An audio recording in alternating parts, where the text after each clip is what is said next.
This is April 12th, 1984. Joe Todd and James Brown, and interview with Mr. Claude Gilbert. Sir, where were you born? At Elixir, Oklahoma. Where is that? That's not existing anymore. It's an old Choctaw court ground in North McCurtain County, West McCurtain County. And when's your birthday? December 31st, 1926. 1926. Mm-hmm. Who's your father? Claude Gilbert Sr. Okay. And your mother? Pearl What was her maiden name? Wilson. Wilson. What kind of work does your father do? He died this last winter. Okay. What did he do? He was a contractor, building contractor for the last 40 years of his life, I guess. Mm-hmm.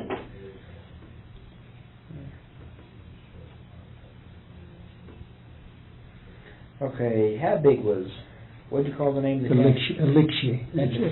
At that time, it was just a grade camp. It was my father supervised a crew of men that built the beds for railroad. They used to grade timber out of the country, and that camp was there.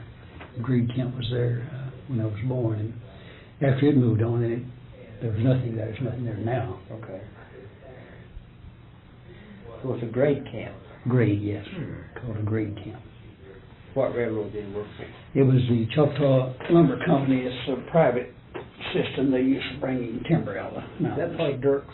It was Choctaw Lumber Company then, and Dirk's owned it, and it was changed back to Dirk's Lumber and Coal Company, and then they sold a warehouser finally. Okay. How long did he work for the Choctaw Lumber Company? About 20 years, I guess. Yeah. Okay. Where did you start school? At Bethel. Bethel. Uh-huh. And what year did you graduate from high school? Well, in high school was in 45.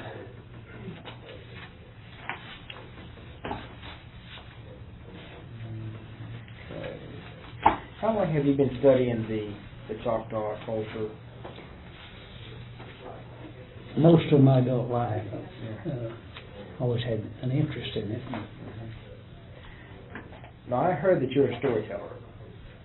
No, I'm teaching a class in Choctaw history. I'd like to get just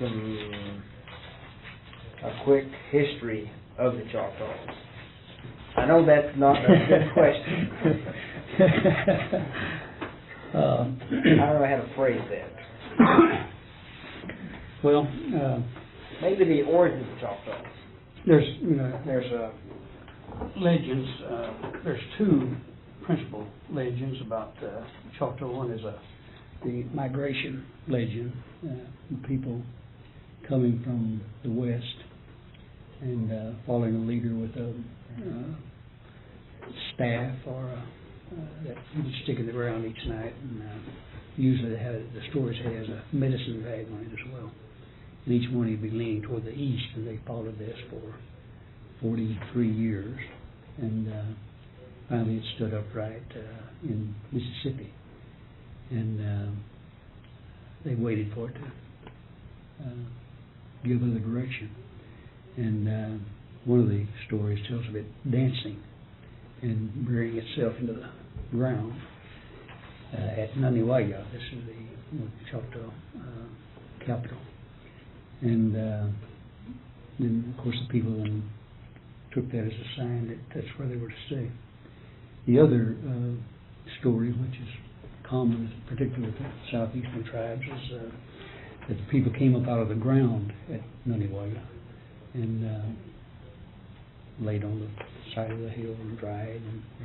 And most of the stories have a series of people, the Chickasaws and Seminoles and Creeks coming up before, and depending on who's telling them, what tribe's telling the story. In this case, the Choctaw were last to come up.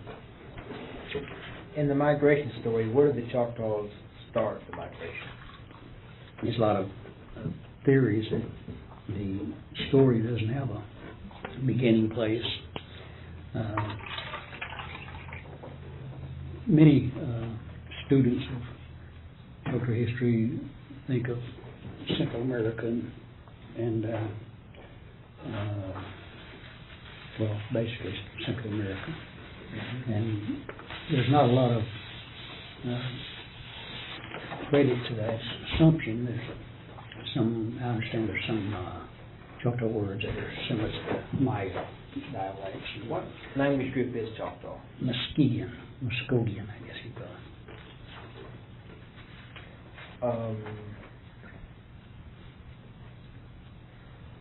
In your history class of the Choctaws, what areas do you cover? From the beginning to the 1830 is this first series is where we're going to conclude this first session, and depending on the interest, we'll go on up to the Civil War and then finally on up to the present. But this first 12 weeks we'll cover basically we'll cover the migration and the creation legends, dealing in detail with the Spanish invasion of Florida, the Choctaws' contact with the Spaniards. Then cover the French period when the French began to establish trade with the southeastern tribes, in particular the Choctaws. Then the period of the Spanish involvement, and then the English, and then the American Revolution, and the Choctaws' involvement in that. When was the first Spanish contact? 1541, I believe. That was De Soto.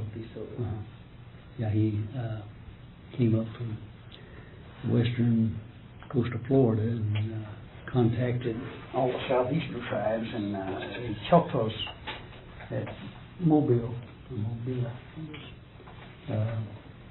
Tuskaloosa was the leading personage in the tribe, and he led the resistance against the Spaniards, and they slaughtered varying numbers given. Drew the number the Spaniards gave was 3,000 Choctaws, but the Choctaws were defeated, but they really broke their back, and from that point on, the Spaniards were really trying to recoup and get back more than anything else. Up to then, it was conquest and the search for gold or valuables, and they killed many of their horses and a number of Spaniards, and wounded De Soto,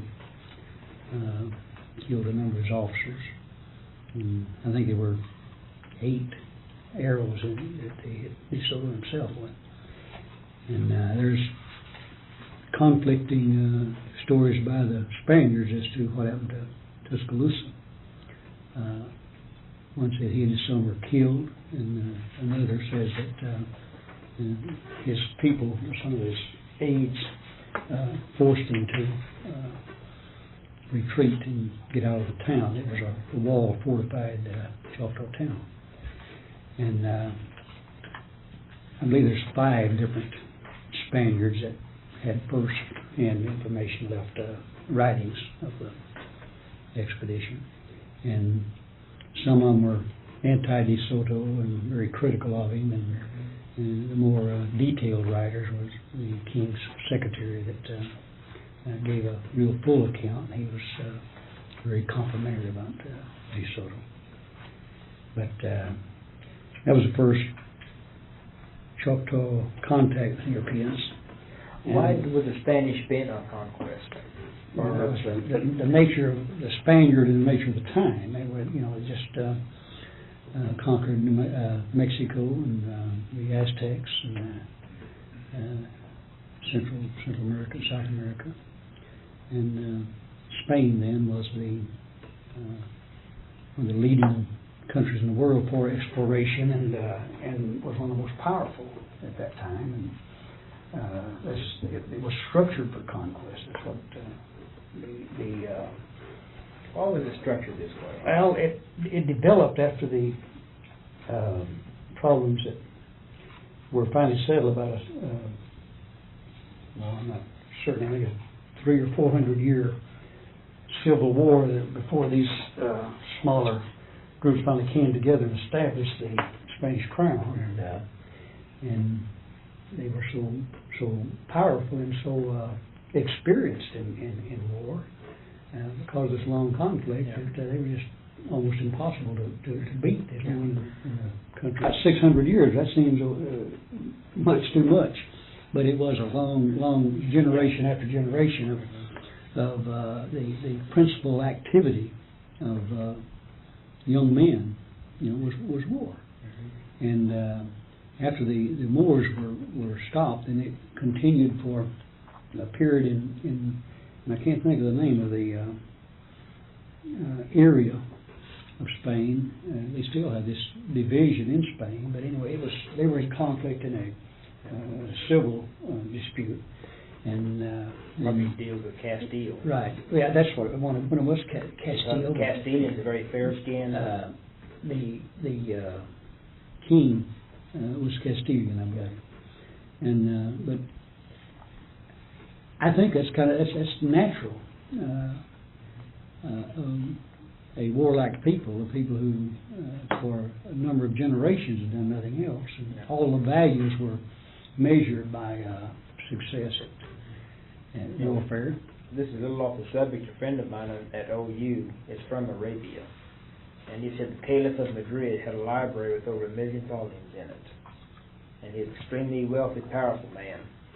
And when he heard of a book being written, he would get a copy, pay the man so many pieces of gold, and get a copy of the book. Had 1 million volumes. And they burned, And the Christians burned every book. That's the first thing they said no one knows how much information was lost. Right. I read a couple of weeks ago something on that. They burned this library. Well, but I think that was the values of Spain at that time were on warfare and conquest. And economically, it was a very feasible thing to it. The French. How did the Choctaws react with the French? Very warm, good relationship.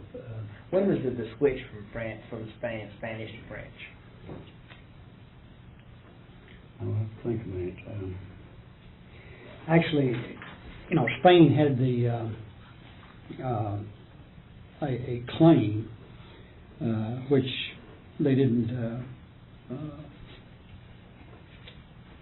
fulfill or man. And the French were the first people that had the trading relationship. And that was very early 1700s where trade began to be a real factor. The Choctaws began to change their economic system from hunting to trading about first 20 years of the 18th century. Frenchmen were there in the 1680s. But it wasn't, the pattern of trade wasn't established yet. And they were pretty well in control by 1720, 1730.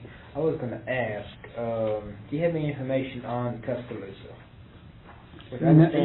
Nothing new, and it's so limited, a lot of speculation. The main thing that you always come across when you see anything on him is that he was a tremendously tall fellow. The Spaniards, let me see how. Anyway, they had him about 6'8", and they gave a comparison to a giant that's described in European history, and that was his height. And so his son was as tall as he was, they said, but much slimmer.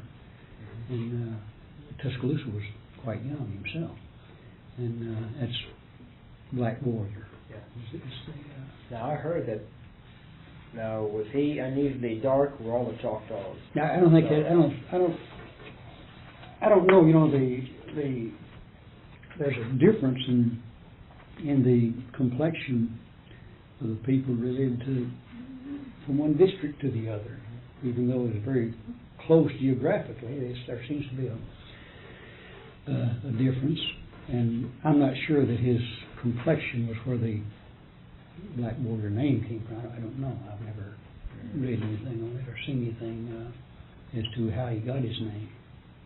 Of course, from the time the Spaniards were there was constant hostility, except for the first couple of days that they were in contact. And then it's 150 years before anybody ever contacted them again, so there was no means by which they could have got any, detailed information. There was no written language then with the tribe, so anything would be speculation. Yeah. What are the traditional Choctaw dwellings? They described at the time the French first made contact and began to relate to the Choctaws. There were poles in the ground, upright, like you see a fort built on them. They build the walls of an enclosure, and they would caulk it with mud. And then the top, depending on whether it's a permanent residence or whether it's a temporary, depending on what kind of roof it had, but that basically had timbers and dirt over a roof and a smoke hole, and just one hole for an entrance. Without a door, they would hang a hide or something. How large in diameter? Very small. As big as this one? No.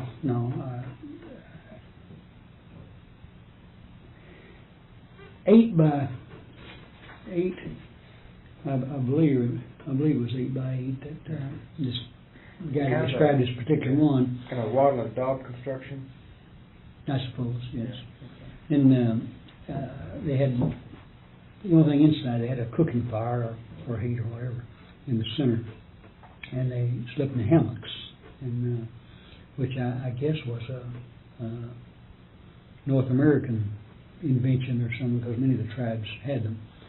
And they would, in the permanent areas, they would tie the hammocks up. The cedars were quite high, and they would tie the hammocks up, 2 foot off the ground, 3 foot sometimes, to protect themselves against fleas. Anytime you stayed in one place, you have the problems that the nomadic tribes didn't have, and they would deal with them in this way. Adapted almost instantly to European structure, log house, and as soon as the French came, they began to change these structures. The sustenance. They're mainly hunters, gatherers. They were farmers, excellent farmers, outstanding in all the North American tribes. None could compete with them in their farming, agricultural ventures. They had a very early system. When the French came, at least, they had community fields that everybody contributed to, and individual plots. They were tremendous hunters too. They had the bear was the staple meat, and one of the first things they started trading was bear oil and woods nuts that were popular and was turned into an oil.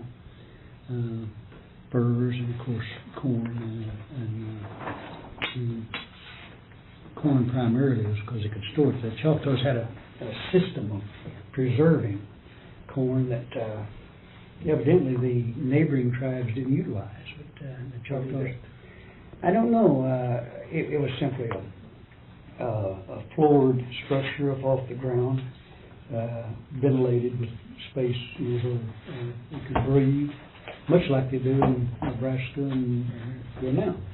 But they had this system and always had a surplus, almost always, and sold it to other tribes. One of the reasons there was so much hostility between the Choctaws and the Creeks is the Creeks were evidently lousy farmers or didn't make the efforts. In the winters, it was just constant Creek raids, and the Choctaw and Chickasaw raids too, primarily the Creeks. And but evidently these neighboring tribes didn't know or didn't utilize this method of preserving corn, because living through the winter was one of the tremendous things that had to be dealt with, and because the other tribes did lots by raiding, and the Choctaws always had the surplus. So much so that as the trade developed, for the rest of that century, the trade language developed that's basically Choctaw, and a lot of terms we use today come from that. And the French learned to speak it very quickly. It seems probably the French is the only Europeans that made any effort to really relate to the people, and they lived with them and began very early marrying into the tribe. And the Choctaw, well, of course, anybody would appreciate that. You can see the difference in attitude as the Spaniards who were overbearing, and the British, in their turn, were so haughty, and the people felt they felt they were inferior, and they never cared for the British at all. And of course, the French government really did the Choctaws tremendous injustice during this period of transition when they was fighting with the French and Indian War, and this period here they just pretty much abandoned them. And as the European nations used to do, they negotiated the Choctaw people with the lands and everything when the French finally pulled out after the French and Indian War. But the Choctaws never had a warm relationship with anyone else. They evidently supported the American Revolution, not because they were so fond of the Virginians, which is what the Choctaws called all the white people, called them Virginians. Wasn't they so fond of them, it was that they just disliked the British so much. And they had a number of Choctaws were scouts for Washington and Anthony Wayne. And who were some scouts? No, there's names. There's no names that I'm aware of in the treaties. There's references to some of the people that were never paid, and they had agreed to do that. And the same thing happened in the War of 1812. They never paid those guys, and it took 2 or 3 treaties down the line. They'd been dead for a generation before the tribe was paid for their services. But they're never named, and one reason being that you can see on the early treaties that the Choctaw names were so difficult that they stab at spelling their names, but it's not even Choctaw. It's not even, nothing like the true Choctaw name. So, and they're very long, and so I can understand why they didn't survive in history, because it's impossible for them to really spell them or pronounce them. You mentioned they had a trading language, and we use some terms today. The term okay is one of the most common, and the Choctaw term hoagie, or all right, agreed, fine, or good. I probably can't remember them now. We shared a list the other night, a couple weeks ago, with a class. That being one the most familiar. Yeah. That's disputed. I read a few years ago where someone said that was came from the initial some government agency back in early 1800s, but I'm positive that's the case with the term okay. But that's an illustration, I think, of what type of language it was. It would take the general sound of a word, and the other tribes used it, everybody, to deal in trade, and it was basically fixed on Choctaw. Okay. Any more questions? Yes, but the festivals? No, not yet. No. Do the Choctaws have any definite festivals, like the Green Corn Festival? Mm-hmm. Yeah.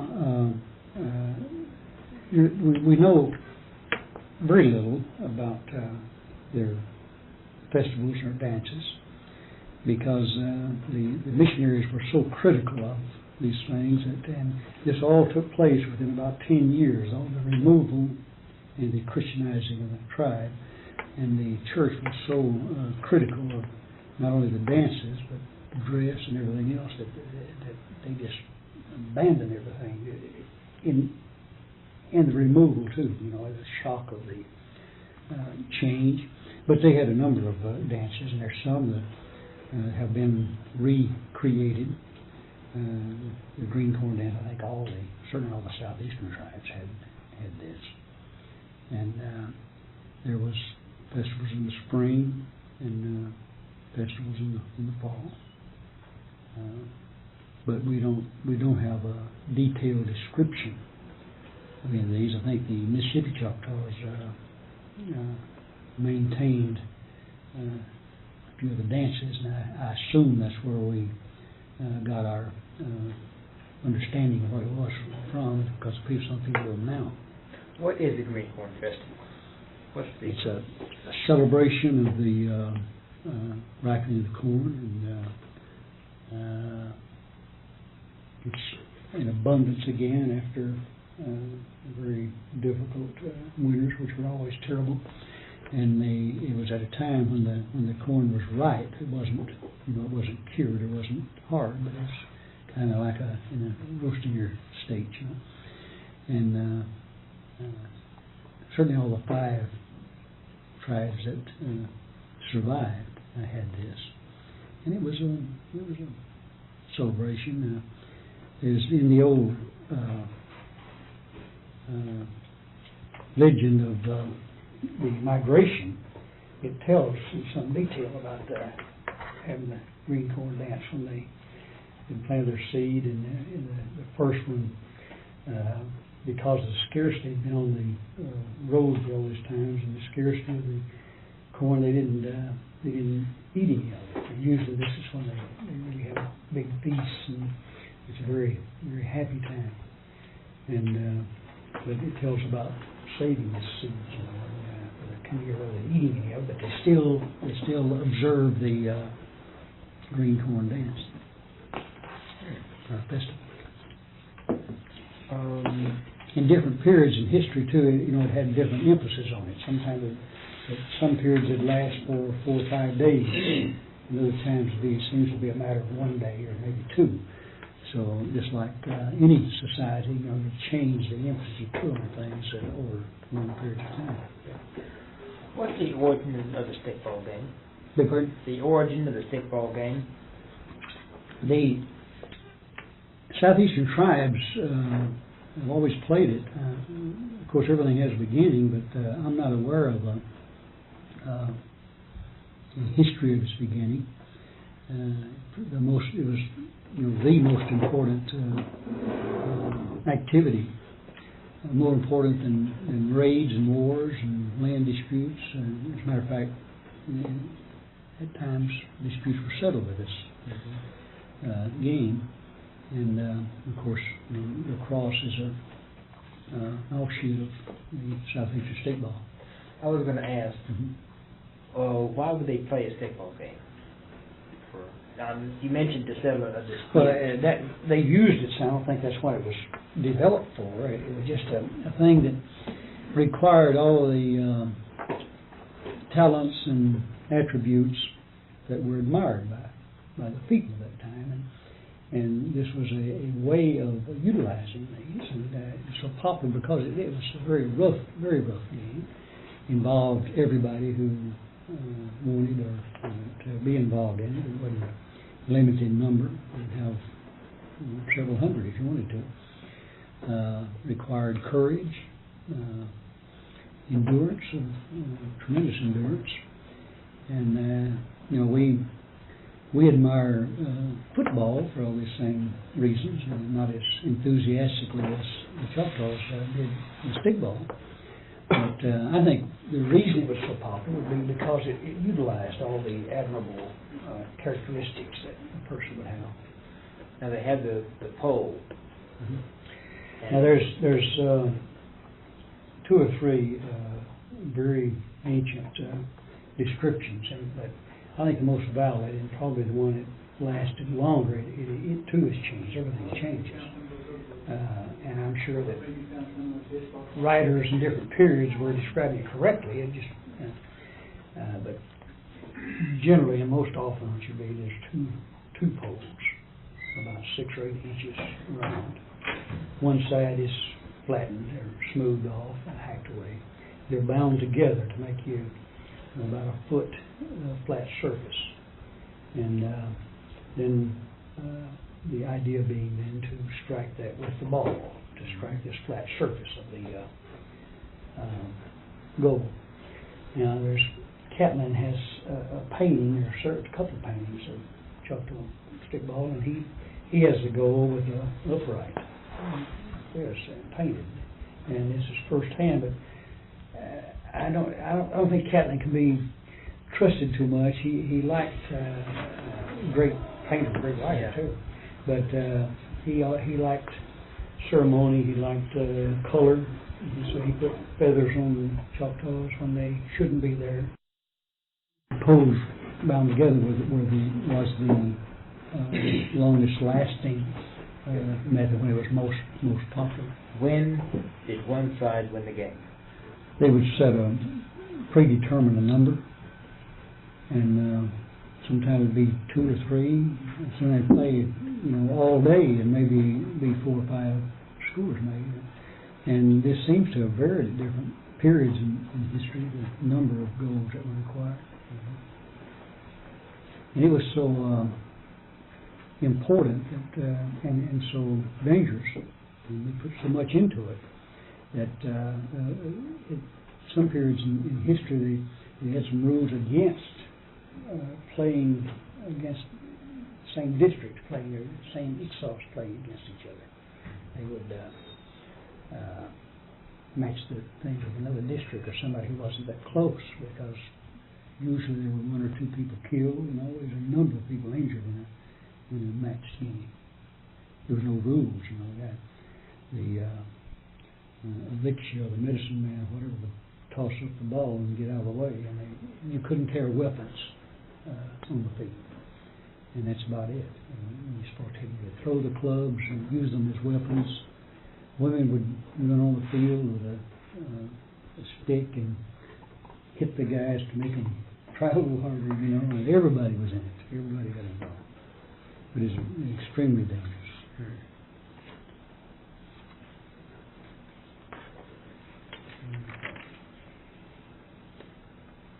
What was the early American after the Revolution? How did the U.S. government and the Choctaws get along together? Evidently, it depends on what side you're looking at.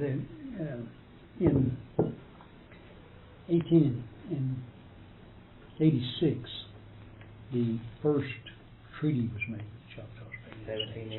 1786. And it's quite a lengthy treaty, but really, basically all they did was to reaffirm the Choctaw boundaries that the British had set in treaties with the tribe. They retained them the same, and but most significant, this first treaty was that the United States, the Choctaws rather, agreed to be a protectorate of the United States. The United States would protect them, and they were not to deal with any other sovereign whatsoever. The United States would regulate trade in all their affairs. It's just a little statement, but that's the most significant thing, that no one else could trade with the Choctaws, and that the government had the right and responsibility to regulate all of their affairs. But evidently they didn't do much until 1800. The Choctaws went ahead and traded or gave Spain a place for a fort on the Mississippi after that. And of course the United States had always pointed that out, that Choctaws violated the treaty, which technically would be true. But the Choctaws simply didn't comprehend that they were giving up their sovereignty to that extent, until they do what they wanted to with their land. Then the next treaty was in 1800 when they started taking the land cessions, and took 30 years to wipe them out completely. Why did Pushmataha fight with Jackson? Battle of New Orleans. Well, it began first with the Creek Wars, his relationship to Jackson, and Pushmataha had this run-in with Tecumseh Shawnee, who was recruiting tribes all down the Mississippi throughout the Southwest to resist the white encroachment on Indian lands. And he was evidently a very great man himself. But in reality, he was also recruiting for the British. This is just before the War of 1812 was about to begin, and I don't think he cared that much for the British. It's just that he knew they needed help, and so at the same time he was trying to get the tribes to resist the Americans. He was also trying to get England to provide some weapons and things, so he used both of these. And what stopped Tecumseh was Pushmataha. He really rendered no resistance until he set a council with the Choctaws, all three districts, and the Chickasaws, and made his speech. And he'd done this, people just flocked to him, and it appeared that the Choctaws and Chickasaws would do the same, because as he was speaking, they were just really absorbing it and agreeing with it. Then Pushmataha stood up, and he says, you got to be realistic that these people that he's asked us to fight are the same people who are neighbors, and also he was wise enough to know that by that point in history that there was no way of the Choctaws defeating the United States, and he looked at it realistically and pointed that out. And when this speech was over, of course, Pushmataha was a tremendous warrior and hunter and all the things that would make a great man. He already was, and so the tribes sided with him completely, Chickasaw and Choctaws, and so he went through the thing of having everybody who agreed with him throw their tomahawks into this pile here, and everybody did. And then he said if any Choctaws then went with the Tecumseh and with the British, that they would be executed when they came back, because they were going against the will of the entire tribe. And some different numbers have been given, but evidently there's half a dozen or so who did. But that stopped Tecumseh there, the Creeks with him. And then so he had already, Pushmataha and the tribe had already established that they were pro-American in this dispute. And so when the Creeks were getting closer all the time until the Fort Mims massacre, and in response to that, then Pushmataha went to Jackson and agreed to go on to Horseshoe Bend and all the major battles of the Creeks. He was there with about 700 Choctaw warriors. Now I heard it had been for Pushmataha, Jackson wouldn't have won the battle. That's what I've heard.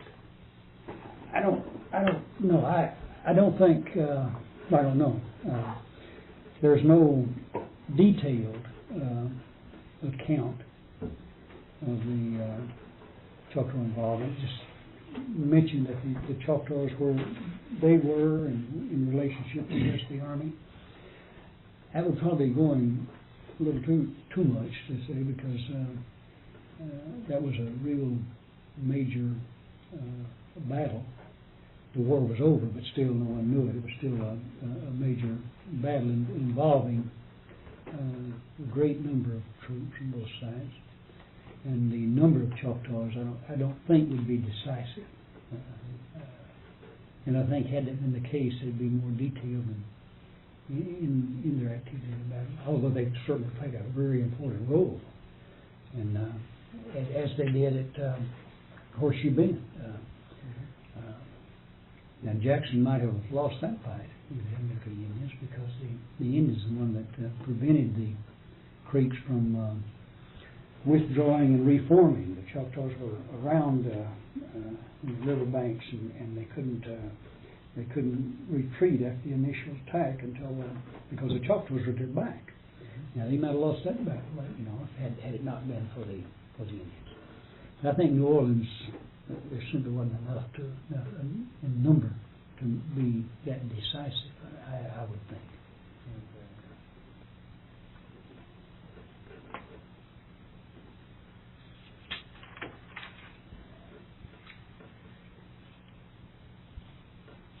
In the removal, why did the Choctaws begin leaving in November, traveling through the wintertime? Well, the Choctaws had nothing to do with it. The Choctaws were directed by the military when to go and what to do. I thought there was about 1,000 went voluntarily. Well, yeah, but not at a particular time. There were, some went, some broke off from the main body and went on their own. But the planned removal and them leaving in fall and winter was not a decision the Choctaws made. It was a decision made for them. As I understand, they left November 2nd, 1831. That's according to some letters that we have. Yeah, that'd be right. And there's, in 1820, the treaty in 1820 exchanged the lands, gave the Choctaws half of Oklahoma and about 8,000 square miles of Arkansas. And they had provisions where the government would aid and pay for anybody who would voluntarily go. And had agents set up in this side of Mississippi. And they went 10 years, and every kind of effort made, and it's less than 50 Choctaws in the whole 10-year period migrated. They just simply wouldn't go. And then in 1825, that's when Pushkataw died. Putney died. Pushkataw in Washington, D.C., and Putney on his way to Washington, D.C. And they simply appointed someone to take their places to sign the treaty giving back this Arkansas land back to the United States with no compensation hardly. There was $6,000 annuity, but and this is one of the strangest things to me. Most or all writers, I guess, I've ever read on the 1825 treaty talks about what a tremendous deal the Choctaws got, what great negotiators they were, and how well they fared in this treaty. And in reality, they gave up 8,000 square miles of this very fine wooded country in Arkansas, and they got $6,000 annuity for it. The other things in the treaty is just a repeat of the things they already received in 1820. And then in 1830, when they finally just forced the removal, they did the same thing. They simply went back, and now there was some monies involved and some additional things given related directly to the removal. But on the part of the Choctaws, they gave up the rest of their land in Mississippi. On the part of the United States, they gave them all this land between the Great River and the South Canadian. They already owned it for 10 years already. But this is exchanged again in 1830.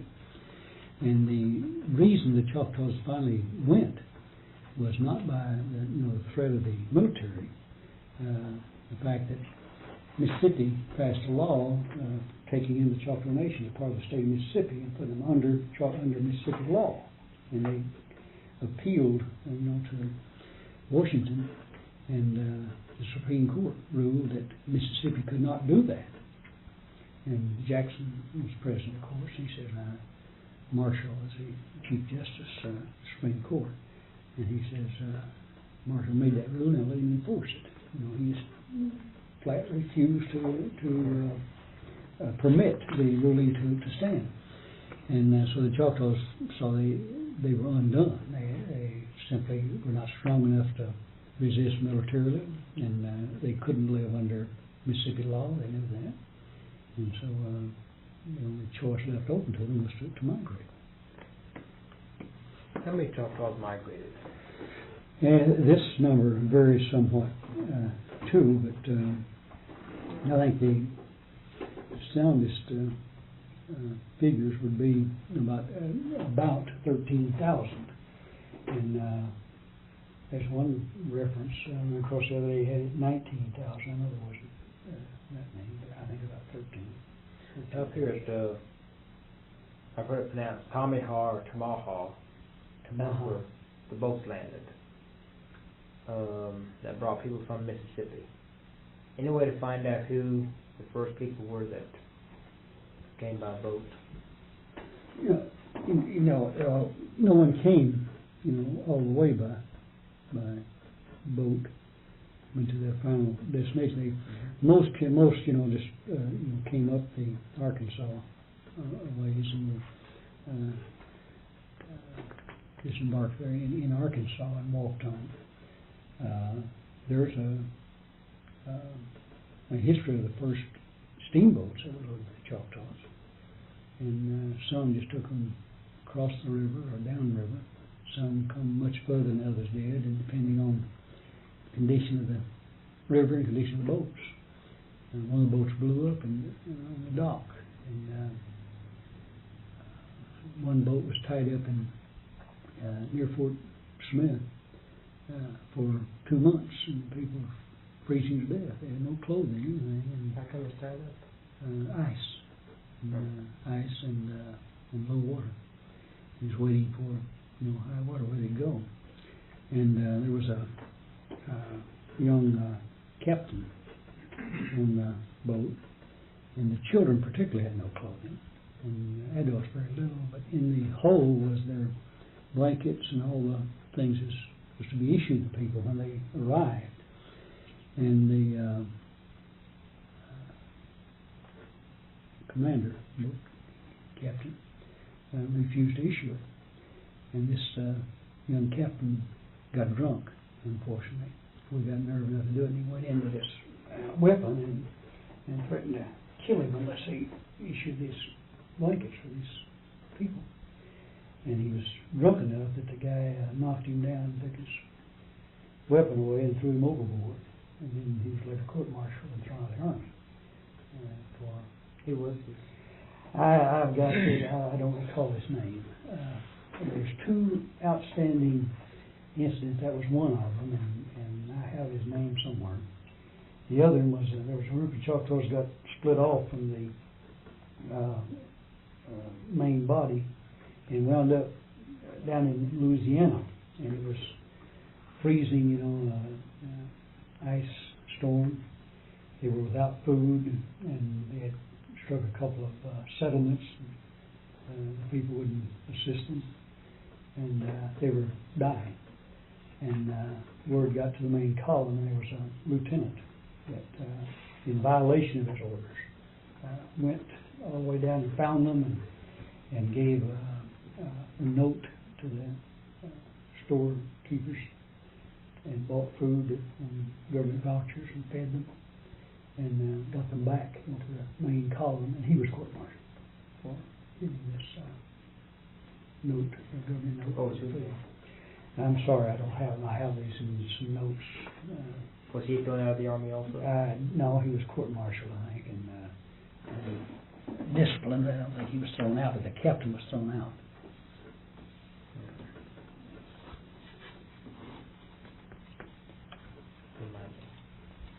When planned removal started, did the removal caravans, were their names recorded of the Choctaws that left? Mm-hmm. Yeah, there was a list, and I'm trying to think where copy this is. There's a book that has of this very first group that has the names. I don't recall what it is. It's that's the only thing of value in the book, as I recall. And so I've got one somewhere, but they had a roster of everybody. It was pretty thoroughly planned. A terrible situation in carrying it through, and primarily due to the government people. Number one, trying to do it as cheaply as possible, and secondly, the not planning ahead, because they assumed they could come through Arkansas and buy corn and beef and from the farmers. Well, of course, the closer they got to where they need to do this, the higher the prices went, and the farmers, that first group, farmers blackmailed. It's something like 300%. They jacked up the prices. Well, the feeding the people was contracted out to contractors, and so what that did, instead of them having to pay a higher price, they just bought less. They continued to spend the amount of money they had agreed to start with on the people, but got 1/3 as much, and this is one of the things that made it so terrible for the people. It's literally starved to death. What was the death rate? Well, it was 1/4 of the folks died, primarily the older people and very young. There was a cholera epidemic with this first group before they got out of, near Memphis, across Mississippi, and cholera again in Camden, Arkansas, where they stopped a large group, and for about 6 weeks, people dying like flies. Mm-hmm. And of course, the longer they stayed there, the worse the cholera got, because they didn't know then what caused cholera, and the very thing that caused it, by staying in that one place without sanitation facilities, made it worse. And so the cholera and fatigue and a lack of food, and people just dropped like flies. How come the floor didn't come to Indian Territory? He was a real rascal. He got 4 sections of land with his home and all the improvements on it. He already had a number of slaves, and he simply didn't want to give it up. And he made the deal right there at Dancing Rabbit Creek, where they gave him this, and he, even though he was the chief of that district, he wouldn't come. So he sold the Choctaws out. Oh yeah, everybody. I'm not going to say everybody didn't, but bribery began with the very first negotiating, and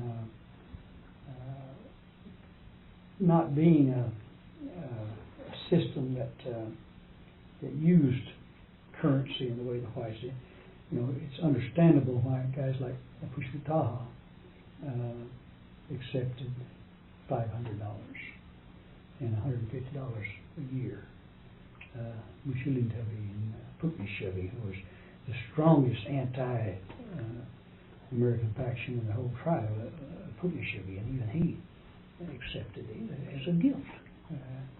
It didn't make up his mind what to do, but it became very early. It became an expected thing.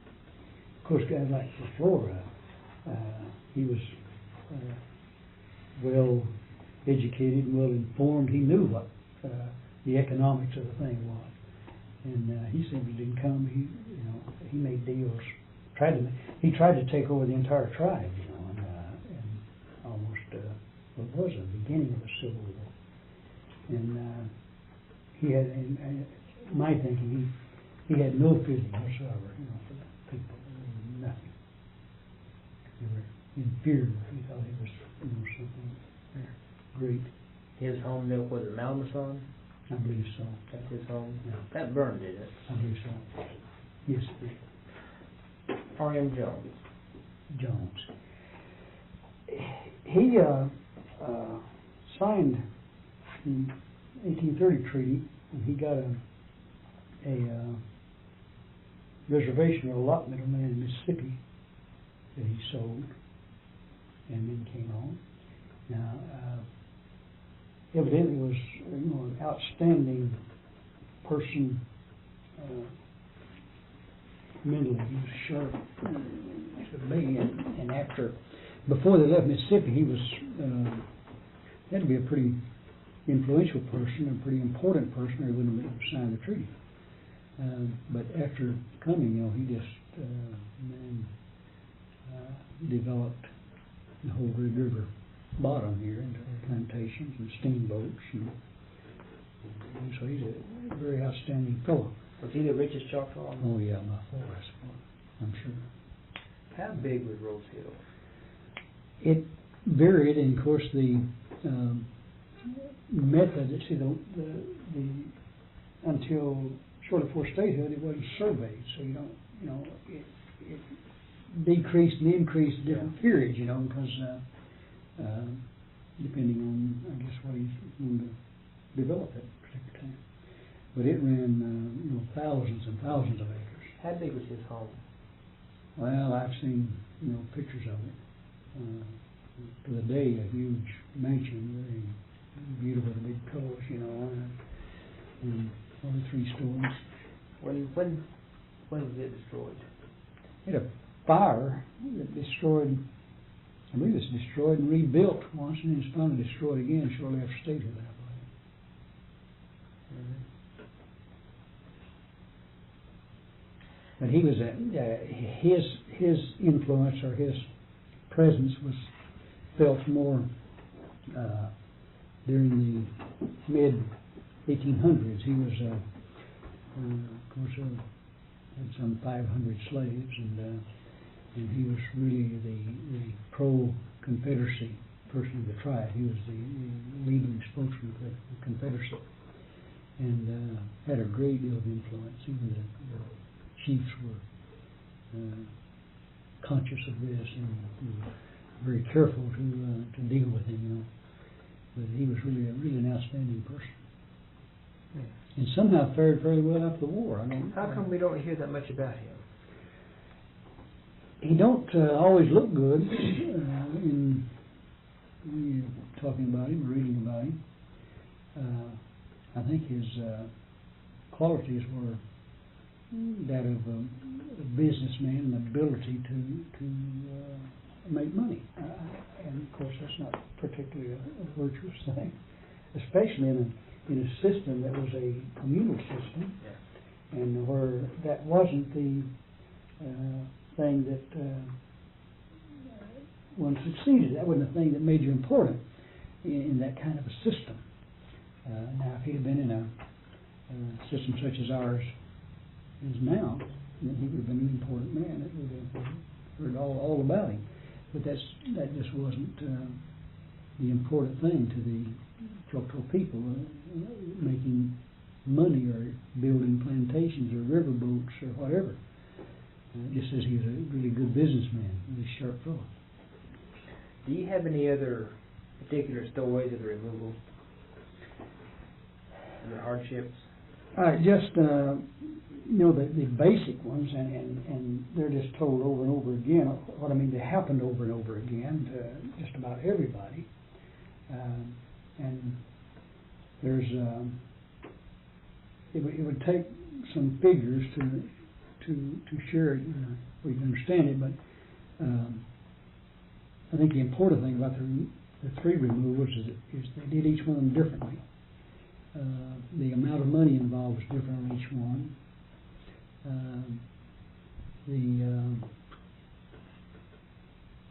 There's one story, I don't remember where it came from, very common. It gives an illustration of how carelessly it was carried through. This one fellow who contracted to bring a group, before the removal, he was bankrupt and owed debts. I believe that his credit was valued at 10 cents on the dollar, something like this. It's a total failure in life. And he brought the group, and when the removal was concluded, he bought a $30,000 plantation out of Fort Smith and paid for it in cash and staffed it, everything. So that's one person of that caliber. And so it must have been general for everybody who's involved in it. And in 18 and 30, $30,000 was one pile of money, man.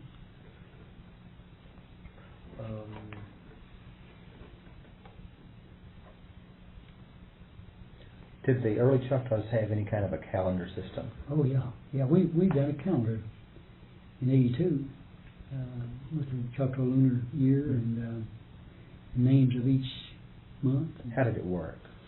Well, it was a lunar calendar, perfect, which is fairly complicated in itself. It surprises me because the Choctaws were not astrologers and they didn't have what a lot of societies had, and yet they had this down just perfect. And they named the months for the month of the little famine, the month of the great famine, being in February. They have one that could never find any reason for it. It was the month of the woman, the woman's month. And why? Blackberry month, things like that. And days of the week which were fashioned after the syllables of Black English. Monday, Tuesday. But we did this calendar and put all the important Choctaw dates. It's just Xerox the thing, money had it. And it was really well received. All the people most of them still got it, in their house. And before we get the money, I want to do one right, have to have it printed. What is the traditional religion based on? Very little is known about the traditional Choctaw religion, and it's probably due to the fact that it wasn't a religion of ceremony or emotion. Certainly there was a communication with the deity.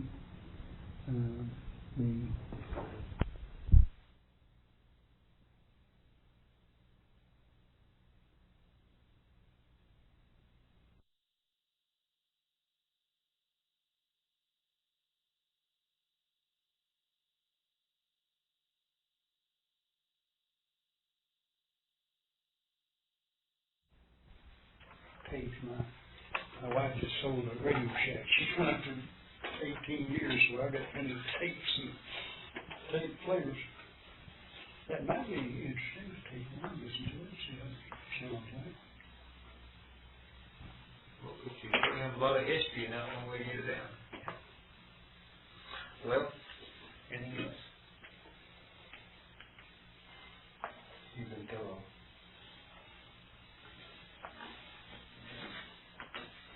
Anything in particular? Anything that I've missed you think is significant about the Choctaws?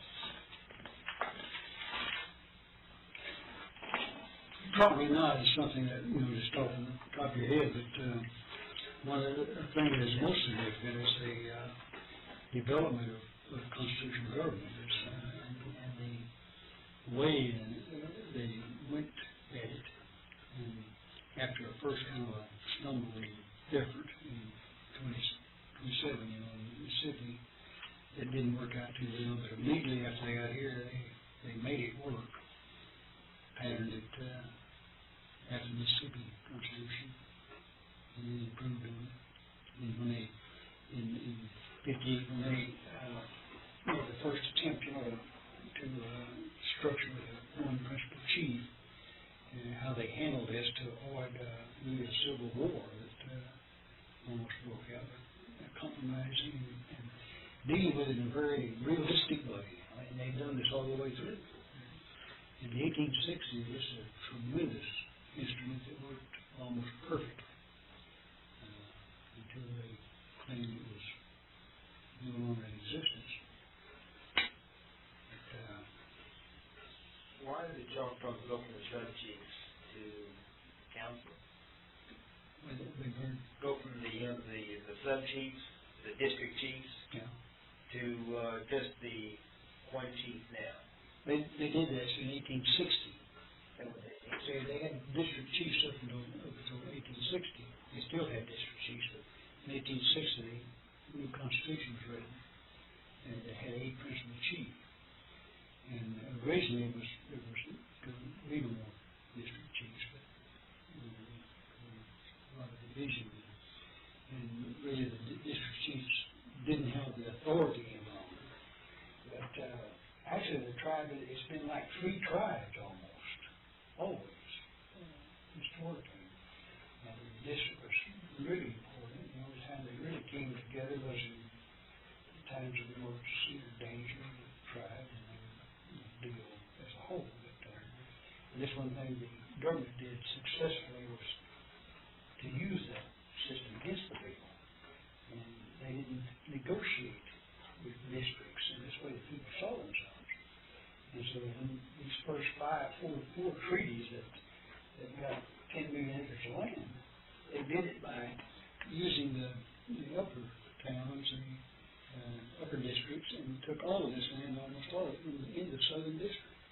And so all they needed was agreements, 2 of the groups.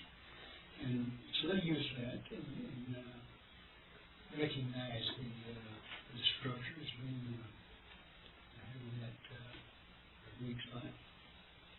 Joseph Oklahombi. Randy knew, I mean, I know he looked at it. Randy can tell you a lot more about Randy. Randy was over there. Joseph Oklahombi.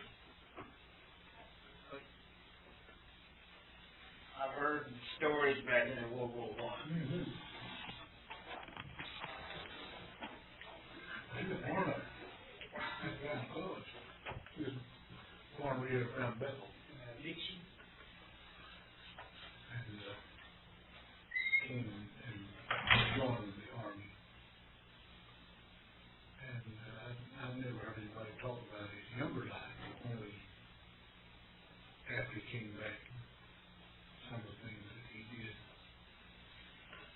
One of the interesting things to me, he was married to my aunt. And one of the interesting things to me, the first time I knew him was when I was growing up, and my brother always talked about his killing buffalo with bow and arrow, but he was talking about buffalo fish. And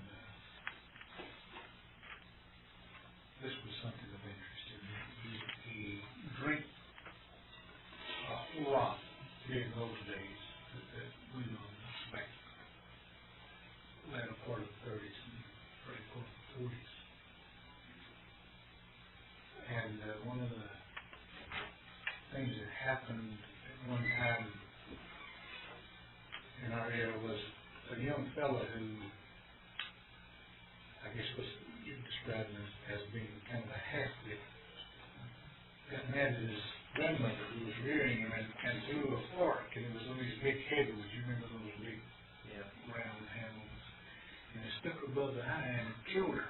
She was in shock at it. And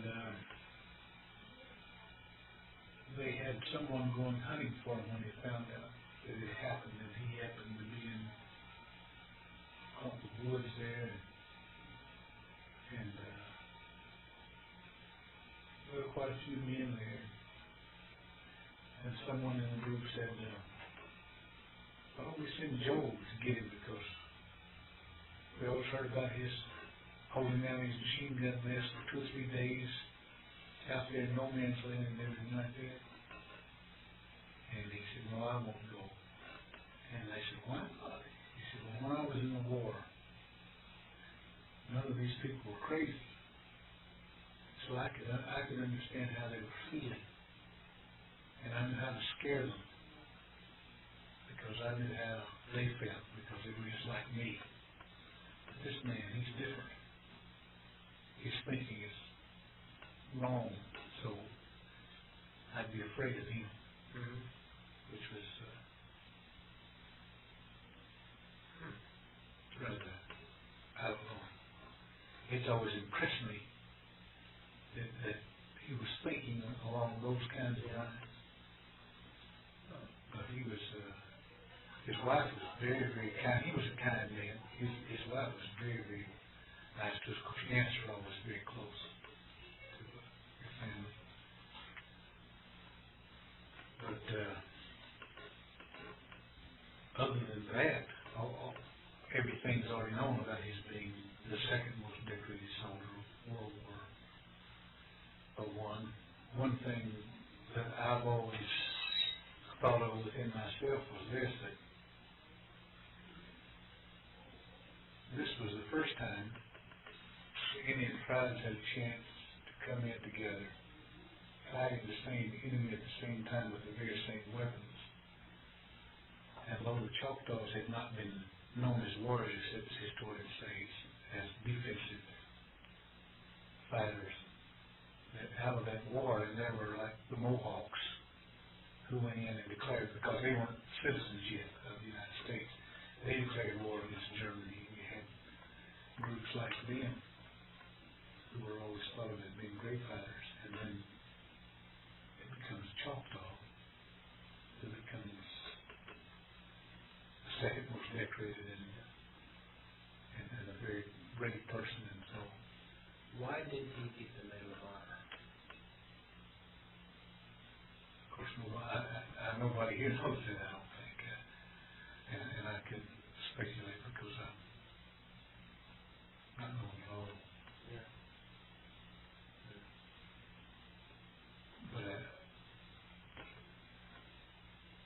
But if I worded yes, I'd just say oversight, because Alvin York, and that's what you do in this land. Who's first? I'm number one, and he was number one, so everybody else is forgotten, because the same thing happens with us when we talk about, oh, this is an Olympic year. Who gets second place? Nobody ever looks. And I would just, if I were trying to guess, that's what I would guess. Joseph Oklahombi. Okay. Well, thank you. After this life of reward and punishment, in a sense, of one creator being, one being that created everything, very close kinship between humans and the rest of creation, animals, vegetation, trees, all these things were equal. Man wasn't any more important than the trees, had a different function. Man wasn't put here to prey on animal life, just what you need, that sort of thing. But it wasn't a very visible religion. And there's some stories about death. Under certain conditions, there seemed to be kind of a purgatory involved for persons who had harmed or killed another Choctaw. He would try to get up this path into the good place and get across this log, this cane. He continued to fall off. He had to struggle through thorns and rock and to climb all the way back up again and get back and just fall again. They had a picture of this. And then those that had not violated these, primarily would be harming or killing another Choctaw. And then they got over no problem. And it was a paradise type marriage. What kind of log was it? It was sycamore, I believe. Sycamore? You know, Randy, what kind of log? It's got a name. Is it a sweet gum? No, it might be. I know it's got a name. I hadn't thought of you said that, but I remember reading the name of the tree. It's got, is that what it is? Sweet gum. So that is, and Yeah, it's got the name of the log. there's a play out by the Sweet Gum Bridge. Oh, sure enough. Yeah, about Pushpataw's. We're going to deal with Pushpataw's life this next week. I just finished Xeroxing everybody a copy of the 1921 memorial service they had for Pushpataw, which is more significant than people really think, because that's the only person who's ever been honored like that 100 years after his death. Not Lincoln or Washington, no one else. And here we're senators and congressmen and governors and everybody in the whole country was there. You have a copy of the memorial? Yeah, it's in the congressional record. It's about 28 close type pages.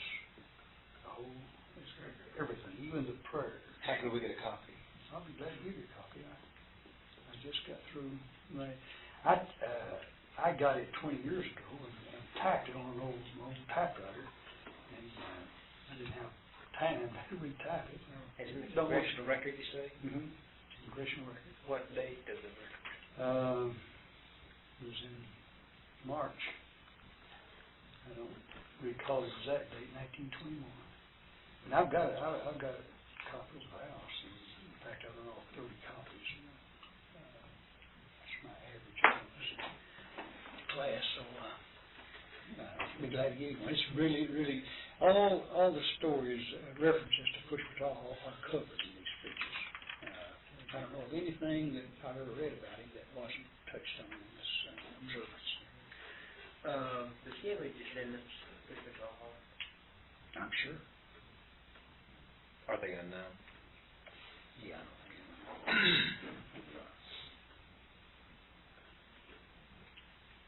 Do you have any questions that you want?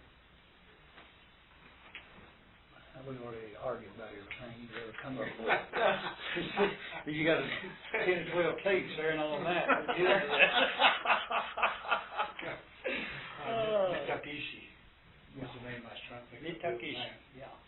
Was a nephew of his, and there are people who claim. Kin to him. Yeah, so he would be. Yeah, you're right. He was a chief when the first Constitution here. He was chief for a number of years, chief twice.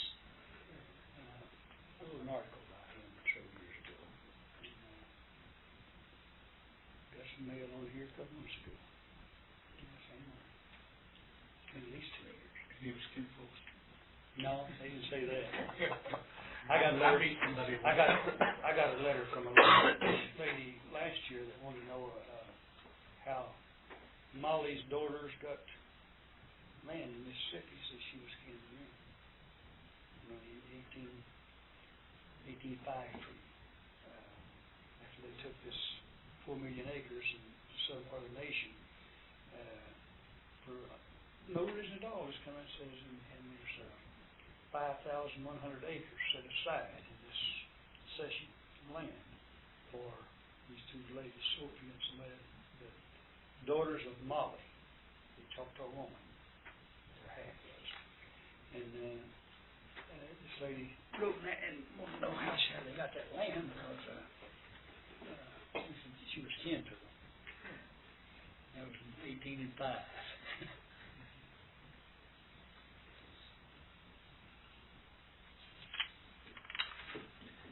Chief Moshelatabi came with removal and lived in Choctaw Nation, Oklahoma. Any information on him? Just kind of an opinion about him. I never admired him a great deal, not as much as a Pushpataw or a Putney. He must have been, pretty good because his uncle was chief before in that district. He stayed a long time. He was unseated in an election here, but somehow resumed office a few months later. I don't know how that. Nobody seems to know why that happened that way. But he must have been a fairly good. But I've never admired him. He seemed to be agreeable to anything that authorities wanted to do. He never put up any resistance to anything. He was the only chief of the three who went to war, and only survived to sign that treaty. And others who filled those places seemed to be dominant immediately. He didn't exercise his experience or anything. I just never found anything much about him to admire, other than he seemed to be well loved by the people in his district. He was in that office for a long time. What did recruit, they say, and then they always put a little footnote down there about what kind of a liquor bill he run while he's in D.C., implying that he drank himself there.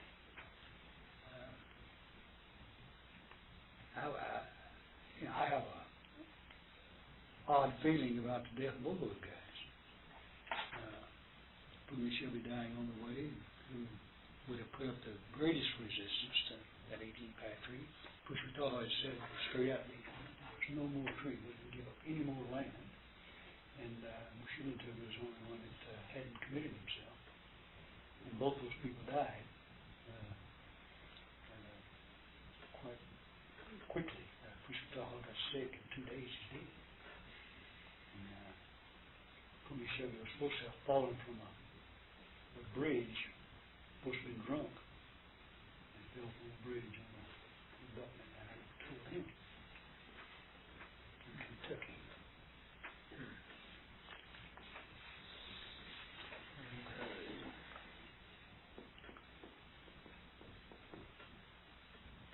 What's your opinion of Green McCurtain? He was for Green McCurtain. He promoted and used his office to please the tribal government, built the lands, a lot of lands. He was an instrument for the government, for the whites. Never did anything except persuade the council to approve the Dawes Commission's recommendations. And he won the election, and that was the question. But I am not comfortable with the election that time as to how correct it was. But I can imagine electing him on that platform when 80-90% of the people were just violently opposed to the full-bloods giving up the nation. Did the Choctaws support the Sequoyah Convention? The idea of... Of course, they were involved in it, and there was an election held, and they voted overpoweringly for it. Then the election was disallowed on the basis that not enough people participated, and they had something like 60% of the people voted that could. And of course, that's just something they were not going to allow to happen. That's all there was to it. Why wouldn't they allow that separate state? It would have been able to have retained itself as a state. Particularly, in the turn of the century, states' rights were still evident. Well, they're not so much now, but back then, states' rights were still a big thing. And they just simply wasn't going to allow the Indian people to have a state. And Roosevelt, Theodore, was the one most violently opposed to it, and of course his party. But the master plan of dissolving the nations was developed before, if not after, if not before the Civil War, and simply followed our own schedule all the way to doing it. They set the structure in the Treaty of 65 for dissolving the nation right then. And they set this structure up where they had a council that is kind of loose, but all the tribes met, all the Oklahoma tribes, and made laws and really structured the system, and it lasted 4 years, and was just great. Well, they were doing great, and suddenly it stopped. Suddenly they just cut it out because they were just about to. And out of that came the Sequoyah thing, but they were dealing with the small plains tribes in western Oklahoma, and encouraging them, helping them get a school system structured, and mainly dealt with schools, things like that. Done a tremendous job. I love some books with the minutes of those meetings. It's really something. Who is behind all that? Who is the main? The leadership came from the Choctaws and Cherokees, it seems. The Chickasaws were always involved, but they have always had a problem with being very small, and they still wanted an equal voice and everything, not related to numbers. So they kicked up quite a fuss there. But a number of the prominent Choctaws, the Folsom and McClures and Durant. I'm not sure whether Pitchlyn was involved or not. I'm not sure. But usually the leadership in the Choctaw Nation was involved in that, supportive as they could be of it. David Folsom. Well, the Folsoms were a typical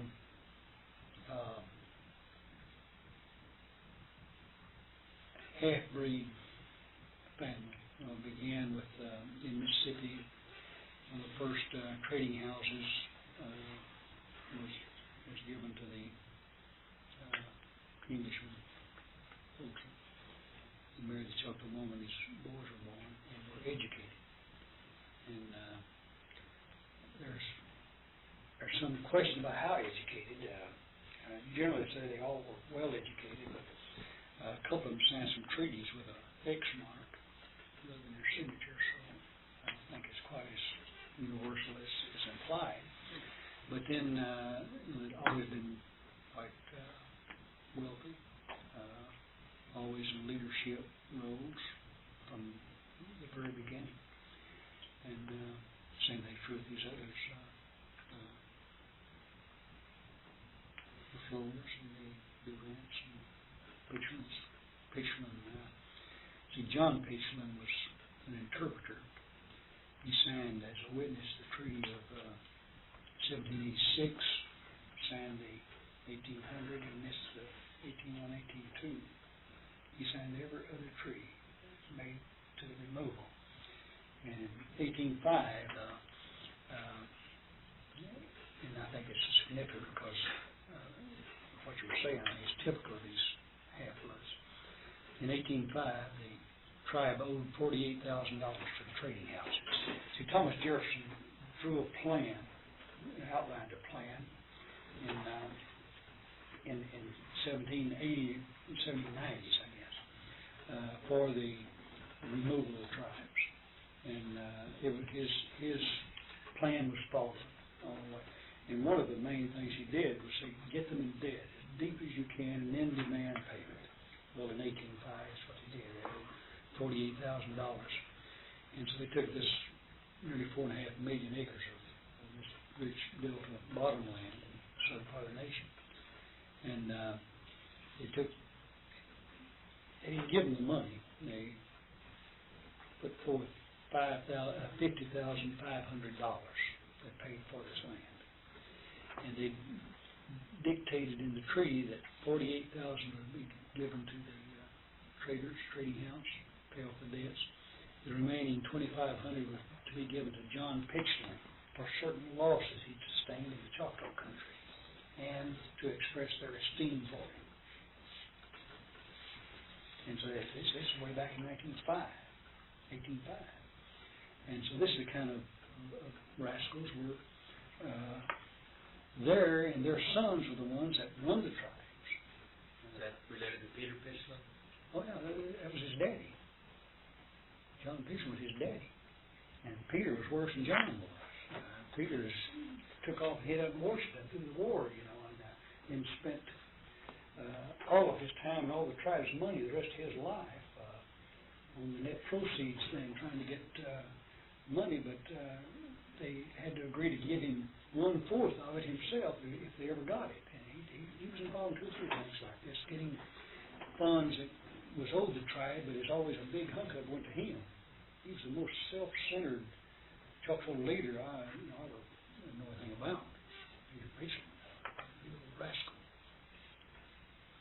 When the war was over, he and insisted on coming back and assuming the role of chief to surrender the troops and assume the title colonel. Well, he was never even, he was involved in it at all. I heard that he surrendered the troops. Yeah. I heard that Stan Whitty was the last Confederate general to surrender Fort Towson. This is what I understand. I've run into people who sure argued about that and with dates and so forth, but I always understood that he was.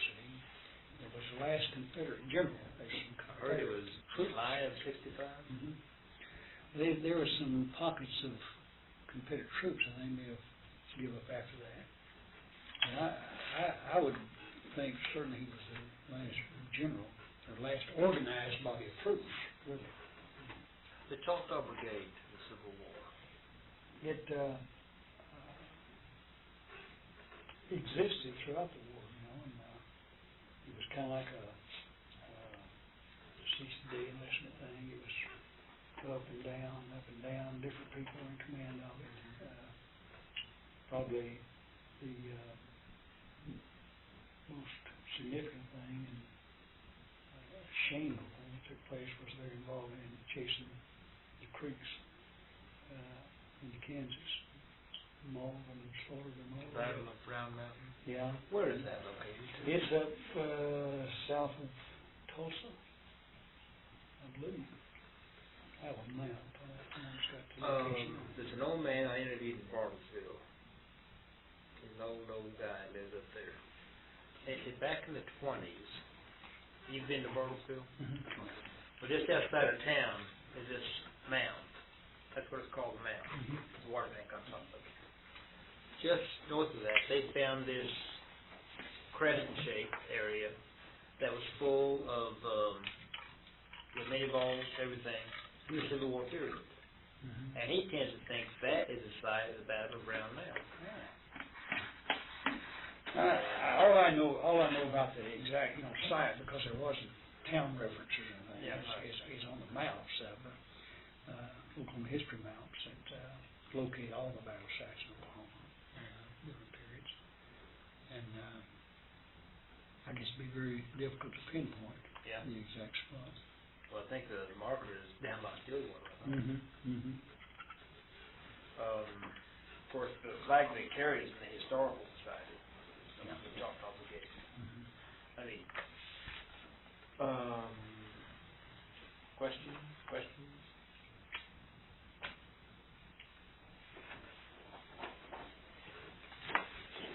Questions about Sky Dome. I'd like to get the theory on how it got to Oklahoma City now. Even if it were with Pushmataha dying in Washington, and you're talking about who got his possession. Was it his nephew who came? And if so, the nephew died in Mississippi trying to get some people come back. And, so those kinds of things immediately start popping in your mind when somebody says we've got this and it belonged to. Of course, we don't know where it came from, if Pushmataha had it or one of the other Choctaws in the brigade with it. And the other thing is, normally guidons are kept by the company. Yeah, right. If you muster out, you don't take your guidon with you unless it's a special case, which might have been. It could have been, yeah, sure it could. They had their own Choctaw troops. That your typical guidon with the eagle on it, you see purpose in them on it. It's not. Guidons that were captured was usually kept though. Yeah, right. It's a U.S. guidon. It's just like how we get all the stuff in the R.M. Jones family. And we have stuff from, we have Peter Pitchlyn's weapons on this book. Now those, I can understand, because Probably R.M. Jones,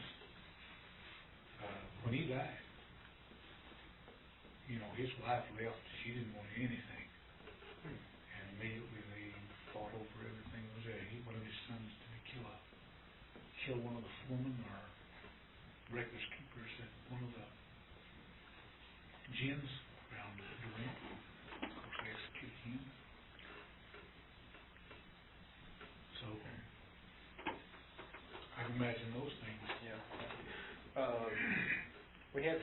question you may have brought up about the last execution of the Choctaw Nation. Just, you can get different dates, different places, and, let's say the last one, that one, what's the guy's name? One of the question was William Going. Going was, I don't think it was the last one.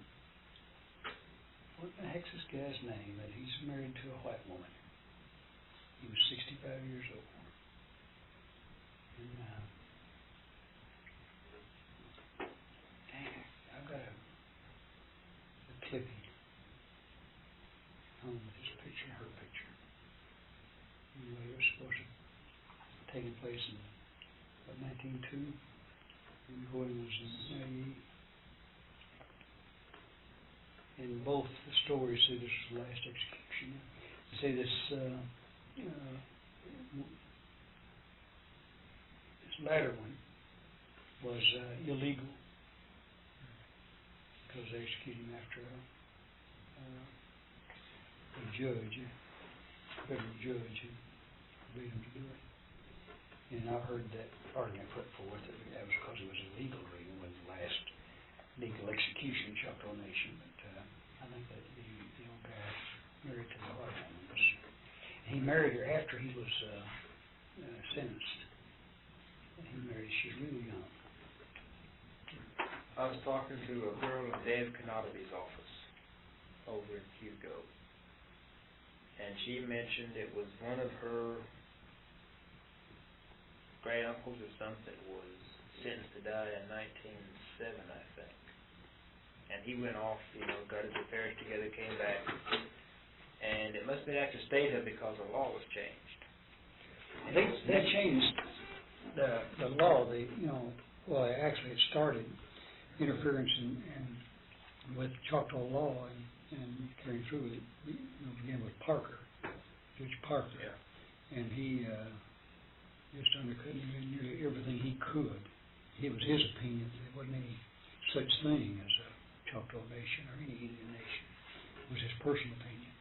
And he got a number of things changed, and he simply just exerted authority he didn't have. And then after that, it wasn't unusual at all for federal judges to interfere with. Well, he went back home, but his family thought he was a ghost, as the story goes. Well, he went to die, and he wasn't supposed to come back home. This is the story that she told me.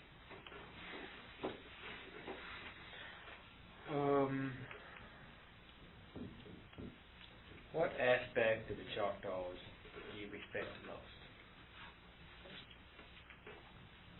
Again, that's not a fair question. I don't know there's one particular area, but you can compare